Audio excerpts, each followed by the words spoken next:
is on who we are, what we do, how we intend to work together, and how our work benefits the Newtown Creek.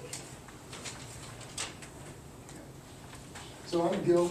I'm a landscape designer from Mississippi. I work with a design build company in Brooklyn to build green roofs. I also work with the Queens Library. I'm the garden and compost assistant, and I'm really excited about the Newtown Creek Alliance's programming that's going to be starting up at the Sunnyside branch there. I also sell renewable electricity, and I have several other things that I've got my hands in. But one of the project we're going to be talking about today is Smiling Hogshead Ranch, which is a citizen-led community group. It's an urban farm in Long Island City, and it's kind of fun and exciting. I'm looking forward to talking to y'all about it. I'm Laura Senkovich. I'm an environmental science educator and the Green Program Coordinator at the Fortune Society, which is an organization that's located pretty close to here, just over the bridge in Queens Plaza.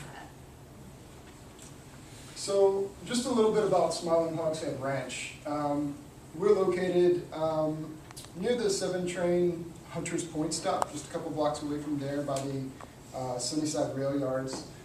It's an abandoned rail track site. The property is owned by LIRR NCA.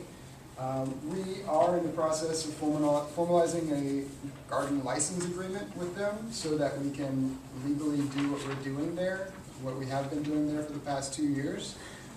We're really excited about that. We're on our way to getting insurance and having disclosure forms for people to sign when they come on site. We incorporated as an entity last December.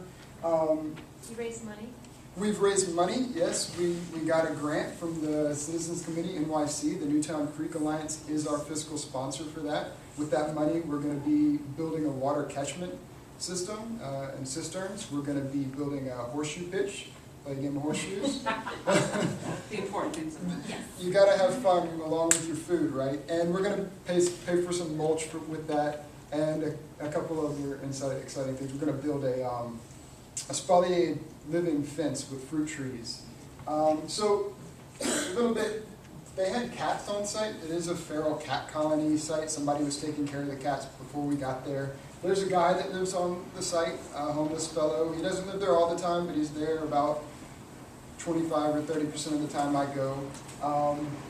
And it's kind of an interesting site. I mean, besides the railroad tracks that kind of crisscross the whole area, there's one railroad track that is still in functioning, and there's 3 railroad tracks that are defunct and don't have any trains on them. So this is kind of an overview, like looking over the Sunnyside rail yards, but there is that elevated portion and there's the at-grade portion, and there's a bunch of fun stuff going on site. So, like I said, we started 2 years ago. It was a group of 10 of us. We kind of knew each other through associated friends. A lot of us were master composters. Some of us were permaculturists. I've brought in some friends in the past couple of years that are urbanists and just interested in community building. And we got soil tests, and we looked at what was in there, and we decided to move forward. And again, how we met. I was looking for land in Long Island City to use as a living lab component of a training program that I am running for a Bioremediation project, but I was running into some issues finding an appropriate site within Long Island City because a lot of property managers were like, what do you mean you want to do a 3-year study on our site that you don't necessarily have access to all the time? And my own building's property manager, who I keep trying to say, hey, we should have chickens on the roof and bees and do green infrastructure, is like, I have no idea what you're talking about. So I reached out to Kate, who put me in touch with Gil. That's essentially how we started to get to talk about the ideas that we have that are mutually beneficial. So at the Fortune Society, our organization is over 40 years old. We service individuals who have any sort of touch point with the criminal justice system. Our main services are located here in Long Island City. We offer holistic services for treatment and wellness, for education, family services. We also have a policy and advocacy unit. And employment services for training and workforce development, which I mainly work within. We also have 2 supportive housing units within West Harlem. Within the Employment Services Department, I facilitate and coordinate 2 vocational training programs for sustainable construction and environmental remediation. So just a quick overview of how my department works. In employment services alone, we see around 700 job seekers a year. All job seekers have the opportunity to go through the employment services workshop and could apply to any number of vocational training programs. For those who are interested in enrolling in the environmental remediation training program that we're funded through currently with the EPA with other supportive grants, participants go through a very intensive 2 weeks with me to discuss environmental law, environmental science, biogeochemical cycles, phytoremediation, community development, climate change, and then for 4 weeks they do a hard skills portion for OSHA 40-hour HAZWOPER and lead repair and painting and innovative treatment technologies. And then some also choose to close out that program by going through our paid internship, which is for 3 months, which is a part-time work. And this has been a really strong model for the environmental remediation training alone. Within our first cohort, we've seen a 70% full-time job placement rate for about $15 an hour. But I was missing a component in training. I do like having people walk away with like a tangible, physical thing that they could say that they've taken ownership with and it's had a positive impact on their direct community. So I wanted to add an additional portfolio building piece where participants had a chance to actually interact within the actual land of Long Island City. So in the classroom, during the first 2 weeks with me, we do discuss different forms of bioremediation. Quick overview of bioremediation, it's how living things take toxic substances and make them non-toxic, whether it's through extraction or degradation or turning things into a non-toxic gas or sequestering it and then becoming the toxin itself. So during that classroom time, we actually look at plants and we study them for bioremediation purposes. We analyze parts per million, read case studies, but we weren't actually putting them into the ground. We were just looking at plants essentially as little seedlings and saying, oh, look, this is nice. Again, reached out to Kate. This is how I met Gil, and I started to get to know a little bit more about Smiling Hogshead Ranch and what they were currently doing and what they were interested in doing. Yeah. So this is just a little bit to orient you. This is the Dutch Kill. This is the Long Island Expressway. And this is Hogshead Ranch as it exists right now. Our agreement with the NCA is to kind of use all of this. And I'm hoping to actually use some of this right here, but we'll talk about that a little bit towards the end. So while Laura was doing all these amazing things at the Fortune Society, I've been working at Smiling Hogshead Ranch as a volunteer with other volunteers. We have a composting program. We were composting our own household waste, and then 2 commercial composting clients fell into our lap. So we make compost runs with our work trike. We built a couple of compost bins temporarily until we could get funding for real compost bins. It worked out good because someone had dumped these pallets on our site, so we just decided to use them. And someone gave us this work trike and these compost bins and the clients. So now we're hoping to figure out what it takes to get a carting license, which is $5,000 every other year, and we're not going to do that. So we're hoping that we don't get fined or reprimanded. We've been working with Bard High School, Early College. Their garden club came and they helped us out in the spring last year and the year before. We also did a little tour with the science club. Just took them around. We talked about CSOs and bioremediation and plant cycles and mulch and soils and all kind of fun stuff. And there's also a school right next door to us on the other side of the railroad track. It's a district school for special needs elementary children that we would absolutely love to partner with and become their Grow to Learn school. But we are on an industrial site. We do have railroad tracks crisscrossing our site. It's 2 blocks away from the Long Island Expressway and 2 blocks away from the Dutch Kill. there's, this is just, you know, we have plants growing right on the railroad tracks. And, you know, those tracks are creosote-soaked ties. That's a little psychedelic. For everybody. That's not those type of mushrooms.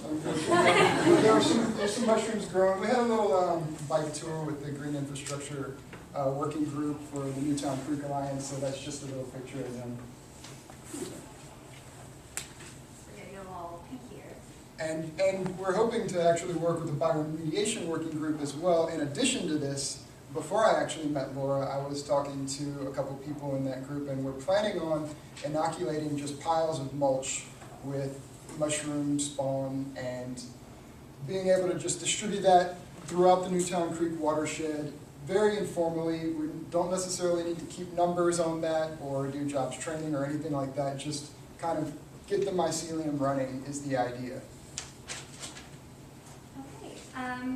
So after looking over existing preliminary soil samples that was already conducted through Smiling Hogshead Ranch, really quickly, the top things to be concerned about were polyaromatic hydrocarbons, heavy metals, and creosote.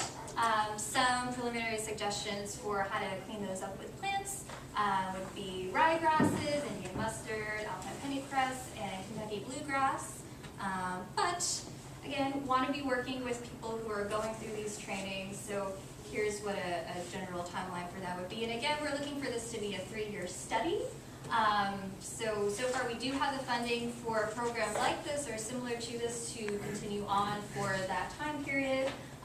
Essentially, we would be working in tandem with our paid internship program to make sure that people who are also volunteering are also getting a nice little kickback for the work that they're doing to help them continue work on it, and also train people as well who are interested in this line of work too.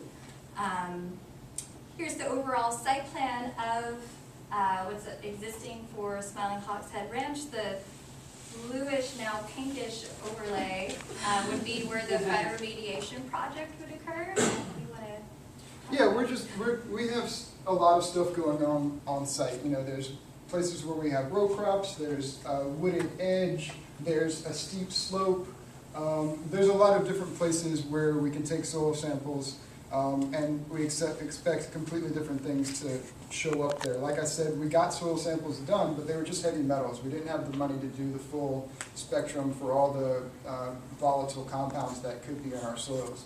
So we were comfortable with the heavy metals, but we're looking forward to getting samples from throughout the site. Oh, the possibility. So I just wanted to mention that this is, the possibilities are a larger contiguous area that's actually being decommissioned by the NCA, which is called the Montauk Cutoff. This is a picture underneath the Long Island Expressway, standing on top of the embankment where the active rail is right now. They're going to be moving their freight yard from the Sunnyside rail yards over to the Dutch Kill and Newtown Creek. So that spur is going to be no longer needed. And this is showing just a little bit of that. I'm sorry that we have like a purple overlay here. But where are we at? I can't even see where we are right now. Okay. Yeah. It's usually the connection. Your head is right higher than the cutoff is right now. Oh, here we go.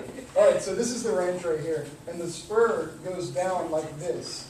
So this area right here is all the Montauk Cutoff. And this is where they're going to be stopping it.